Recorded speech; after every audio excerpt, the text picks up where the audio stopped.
hyper important pour moi. J'espère que ce sera hyper important pour elle. Mais ouais, voyager avec Anaya, elle est à un âge, 23 ans, où beaucoup de, on va dire, de jeunes filles ou de jeunes hommes se cherchent un peu. Ils sont à la croisée des chemins, ils sont influencés par beaucoup de choses. Et moi, je voulais l'amener dans le désert parce que j'ai la faiblesse de croire. C'est une image, mais à son âge, là, on est pris dans un carcan de réseaux sociaux, de vie comment dire, facile, et tout ça, ça empêche, à mon avis, de développer sa personnalité. Elle est dans un carcan.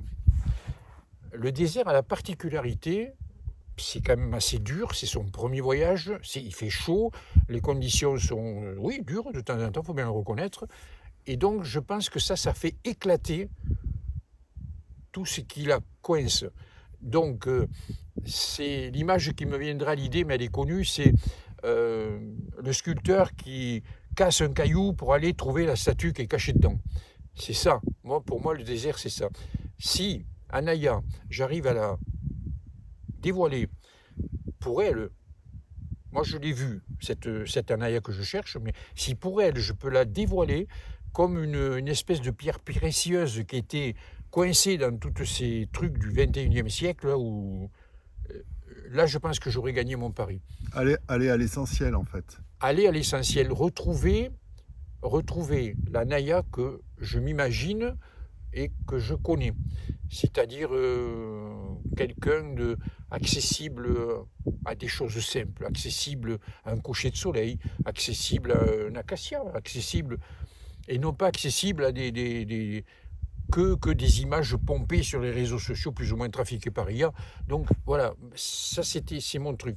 Et en plus, bon, quand on arrive, c'est sûr, à certains âges, il y a des choses qu'il ne faut pas louper. Il ne faut pas louper, on n'a pas le droit de passer à côté. Là, tous les feux étaient verts pour combiner ce voyage. J'aurais été fou de ne pas les saisir. Parce que bon, c'est un voyage pour moi merveilleux, inoubliable, et pour elle, j'espère qu'il en sera la même chose, et que ça l'aidera à se découvrir elle-même. Et en même temps, c'est une expérience. C'est presque un voyage initiatique pour elle. Ouais, et en même temps, c'est un voyage exceptionnel. Elle fait ça avec toi, avec son grand-père. Oui, en même temps, oui.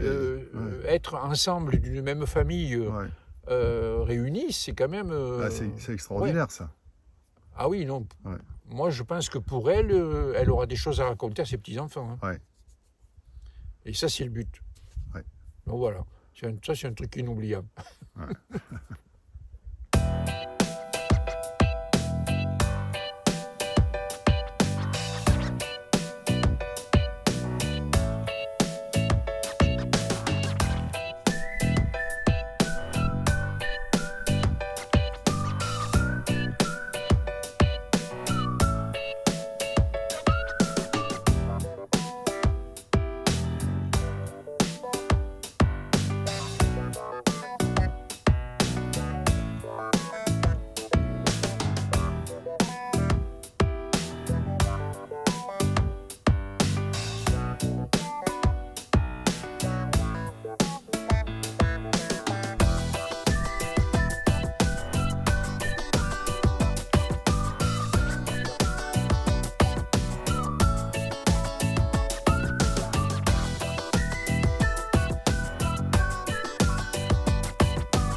Tu auras passé ta vie à sillonner les déserts africains. Tu vas bientôt passer la barre des 80 printemps et tu es toujours d'une jeunesse éternelle. J'ai envie de te dire, mais que t'apporte le désert? Que ressens-tu dans ce monde perdu depuis tant d'années? Là, une dure question, complète. Alors d'abord, déjà, c'est pas un monde perdu. Le désert est, contrairement à ce que croient la plupart des gens, un monde vivant, un monde de... même les dunes vivent, elles se déplacent, donc c'est pas un monde perdu en fait. Qu'est-ce que ça m'apporte? Ça m'apporte émerveillement, c'est-à-dire quand on est face à un désert, un truc, c'est le non-limite. Le non-limite, et moi je pense que fait l'esprit dans ces cas-là, tout ce qu'il ne voit pas, il le comble. Donc en fait, le désert t'apporte quelque chose, certainement, mais t'apporte beaucoup quand tu vas dans le désert. Si tu pars pas avec tes bagages, si tu pars pas avec tes pensées et tout, il t'apportera rien en fait, le désert.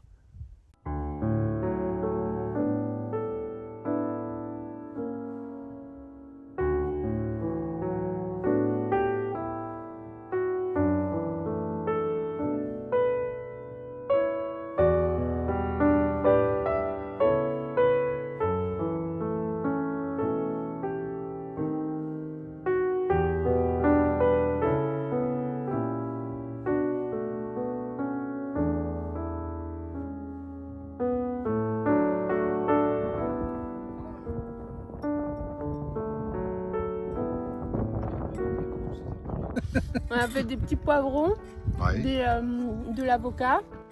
Papy, il a pris du concombre aussi. On a fait du thon avec des tomates aussi. Ah bah dis donc. Oui, parce que toi, tu as une carotte. Ouais, mais ça, c'est pour le dessert. Donc on a fait, Mais tu en manges pas les carottes. moi, concombre et toi, carotte. Mais tu manges pas de carottes. Mais je sais.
Ça va?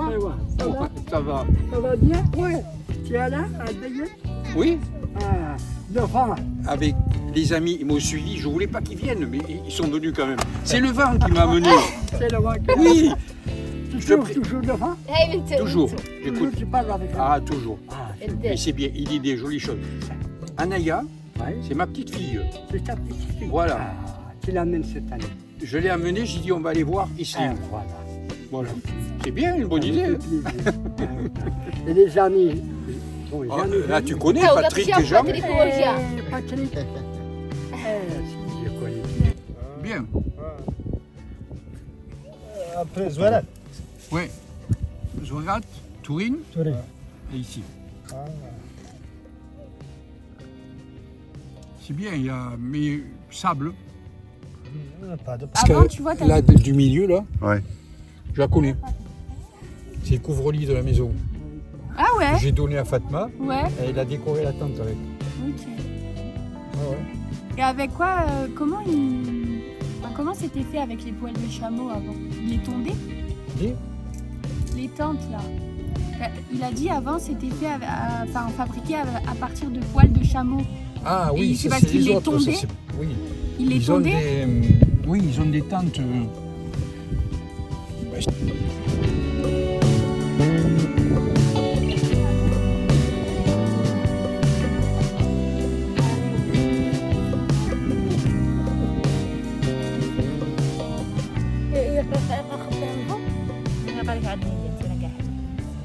Non, j'ai pas vu. Bah, c'est normal. Michel, elle a de jolis cheveux. Les deux ont de jolis cheveux. Je crois que quand il y a un mariage ou un truc comme ça, il y a quelqu'un qui vient dessiner. C'est ça déjà. Hein. Il y a une fille qui vient pour faire des dessins. Oui, oui, c'est Bon. pas les mêmes. Et t'as vu la couleur de sa peau? Elle est bleue. Attends, elle a le teint bleu là. Hein.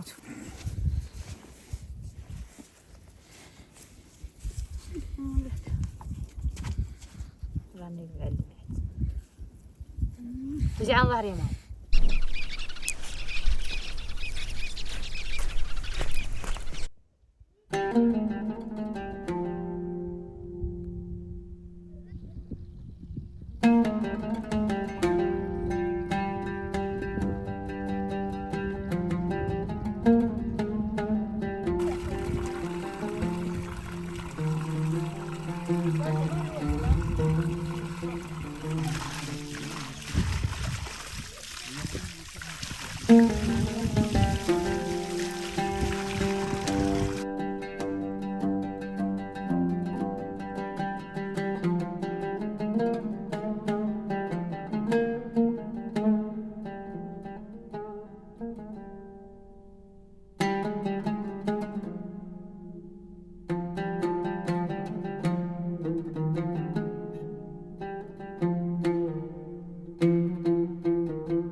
On a faim. On peut manger là, hein, si vous voulez, non? Non, Non? dans le bol. Ah, parce que moi je me suis garé sous les palmiers plus loin, là. Il y a un petit endroit tranquille. Non, mais autour des Moi, je palmiers. préfère les bons. Non, non, mais c'était une idée, hein. Bonjour, ça va?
Ah mais là t'as pas pied là.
Se repointer cette montagne, j'ai dit, c'est pas possible. On va encore se le faire, ça. On va pas se la refaire. Surtout que je me rappelais les marches qu'il y avait de l'autre côté. Quand tu montes, tu les vois bien. Donc à redescendre. Oui, celle qu'il a filmée dans la descente là. Un camion élastique d'ailleurs. Elles sont pas aux normes réglementaires les marches. Ouais, t'as un camion élastique parce qu'il fait. Oui, t'as vu comme il se tord? Ah, il est content, oui. Tu lui parles bien. Je vais l'appeler Chamallow si ça continue. Si tu lui parles bien, il se tord de rire. Non, mais il est bien articulé. Le châssis, des fois j'y pense qu'il se tord un peu trop. Je me dis tout à l'heure, cling cling, je me retrouve avec 2 camions. Je suis même pas sûre qu'il entende le ting. Hein, papy? Tu disais que? Je suis même pas sûre que tu entends le ting quand il prend une vidéo. Mais je fais semblant de ne pas écouter. C'est plus vrai, c'est plus direct. Mais est-ce que tu l'entends, le ting? Non, mais il commence à filmer. Non, ma question c'est juste, est-ce que tu l'entends, le ting, vu que t'entends rien? Ça peut bien te foutre si je l'entends ou pas. Mais ça m'intéresse. Bon. Par contre, quand tu me dis je t'aime, mais je l'entends plus. Tu t'as oublié de le dire. Voilà. Bah ouais. Ça, c'est dit. L'eau. J'adore ça. Mais que à boire. Juste, Non, mais juste après moi, j'ai quand même mes 2 dauphins d'or. Ouais. J'ai traversé la Manche en solitaire, à la voile et à la nage. Tout ça. Et je me suis réveillé brutalement, je me suis dit, putain, t'as nagé.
dit là? Oui, Alors, il y a quelques années, voire fort longtemps, oui, Au nombre de 13. nous étions tranquillement installés ici à Londres, oui. quand est apparu un drôle d'individu venant d'on ne sait où et qu'on se traîne maintenant comme un lagat per un coul des cabres. Ah, c'est une expression des Landes, ça. Oui, Très bien. voilà. En clair, ça veut dire Oui, comme j'ai à peu près compris. un morpion sur un cul de chèvre. Voilà. C'est imagé, Allez, c'est à la illustré. nôtre. Santé, À Jean. la nôtre. À la nôtre. Anaya, Voilà, Anaya. t'as pour toi si tu filmes, santé.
Oui, dans les palmiers aussi, ça doit être simple en face de toi. Non, tout tout payant, on peut, hein. Ouais, je sais pas, c'est propre au sol? Ah oui, c'est super propre, oui. Ah, pourquoi pas, le décor est joli.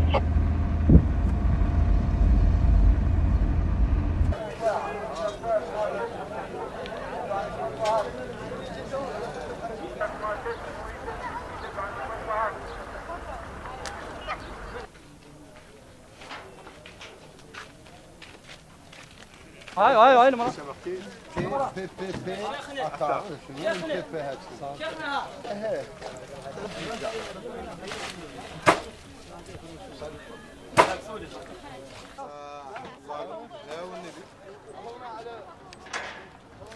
هي سوى حد سوى ذا يبيعوا الشارع.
Ça fait 50 ans que tu fais ça.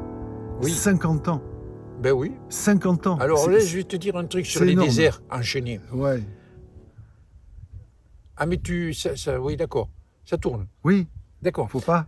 Donc alors, pourquoi revenir faire certains diront toujours la même chose. En fait, non. Si tu refais un même voyage dans un même désert, il ne sera pas le même. Pourquoi ? Parce que quand tu rentres d'un voyage, la première chose que tu fais, quand tu es voyageur un peu dans la tête, c'est que tu penses au prochain voyage. Et ce voyage, le prochain, il sera fait d'un voyage plus des améliorations que tu auras pris au dernier voyage, enfin au voyage précédent. Donc, même si tu fais le même voyage exactement sur le même tracé, il sera amélioré. C'est qu'une succession d'améliorations, on va dire. À chaque voyage, un Algérien m'avait un jour dit, il me dit, quand tu viens dans le désert, tu repars, tu ramènes chez toi 7 secrets. Ah. Je ne les ai jamais comptés, mais c'est vrai que tu ramènes quelque chose à chaque voyage. Tu ramènes une expérience déjà, Ouais. donc ça. Et un autre facteur aussi à prendre en compte, pour les voyages qui s'enchaînent comme ça, on pourrait dire, ouais, 40 ans de voyage, il a fait toujours la même chose. Non, il y a quand même un facteur primordial dont on ne tient pas compte, c'est l'humain, c'est le voyageur. Moi, voyageur, tous les ans, j'ai un an de plus. Donc je ne peux pas recevoir le désert de la même façon que l'année d'avant. Parce que moi-même, j'ai évolué. Dans ma tête, il s'est passé des trucs, il y a des neurones. Bon. Donc, c'est jamais les mêmes voyages. C'est toujours du... Et plus ça va, et plus tu as envie de voyager, et plus tu mets... Et l'autre truc aussi qui est très motivant pour les voyages en désert, c'est d'amener des amis avec soi. Parce que donner en partage ce que toi tu as ressenti, et voir que l'ami, le soir, il te regarde avec un sourire jusqu'ici, et qu'il a ressenti ce que toi, tu lui as voulu lui faire passer comme message, oh, ça c'est des cadeaux. Et je pense qu'il n'y a pas que les déserts. Hein. À mon avis, les navigateurs ont le même ressenti, les gens qui font l'Antarctique ont le même ressenti. Dès lors que tu mets des espaces vides où tu peux poser toutes tes pensées, toutes tes images, faire le tri sur le... Toi, ça se ressemble tout ça, c'est des grands voyages. Et moi, comme j'ai peur de l'eau, mais c'est le désert. Voilà.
Alors déjà, pour commencer, plaisir partagé de t'avoir rencontré. Ah, c'est C'est gentil. important de le spécifier. Et j'ai fait de très belles rencontres durant ce voyage. On fait un petit coucou à Patrick, Patrice et Sissi. Et qu'est-ce que ça m'évoque, ce voyage avec Papy ?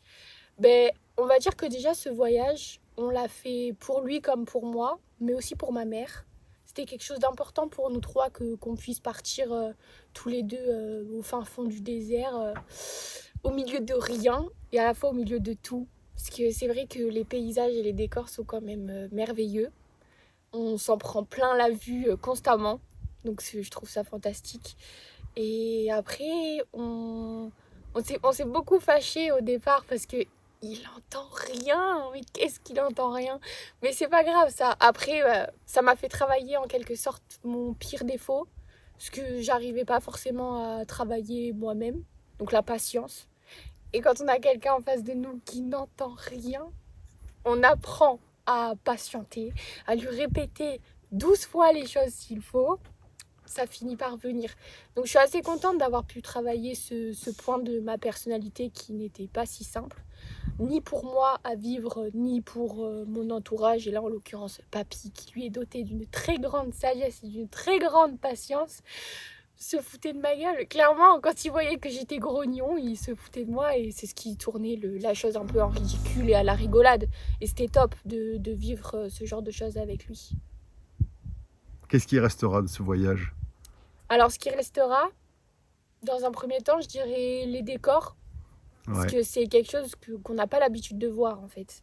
Là, on part, on est tout seul, au milieu de rien. On n'a pas de réseau, on est coupé du monde extérieur. La seule chose qu'on a pour s'émerveiller, c'est le paysage. Et c'est ce qui était le magnifique en soi. Et après, les moments de rigolade, je dirais, ça, c'est quelque chose que ça restera à tout jamais au fond du cœur.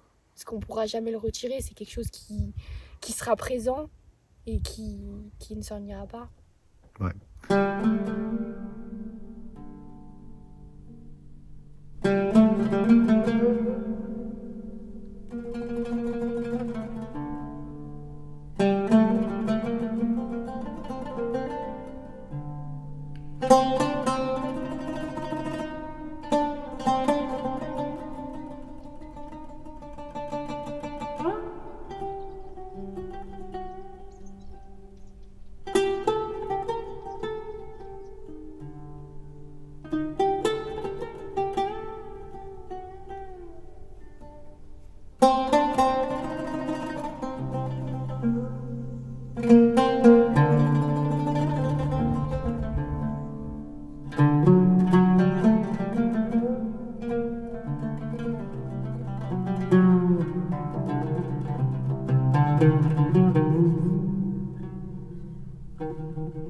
Daniel, tu as encore envie de rencontres avec le monde du sable? Tu as envie de repartir dans le désert? Oui, tout à fait. Là, alors là, c'est... Le prochain voyage est déjà presque programmé dans mes tablettes. Si c'est pour bien expliquer, le prochain voyage, il va avoir une particularité, celui-là, et une mission. C'est surtout d'être le voyage qui s'intègre dans une série de plusieurs voyages à venir. C'est-à-dire que sa mission au prochain voyage, il ne faut pas qu'il soit le dernier. Il faut qu'il s'intègre dans une série de prochains.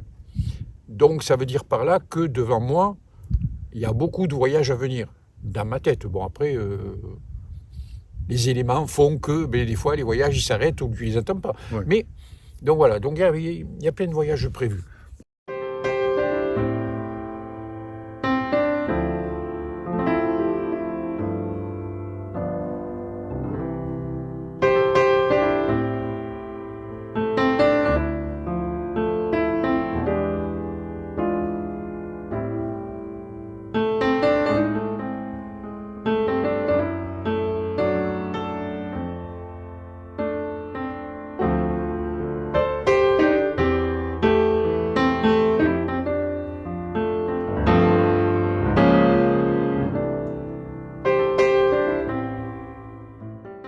Daniel, tu as traversé à peu près tous les déserts africains.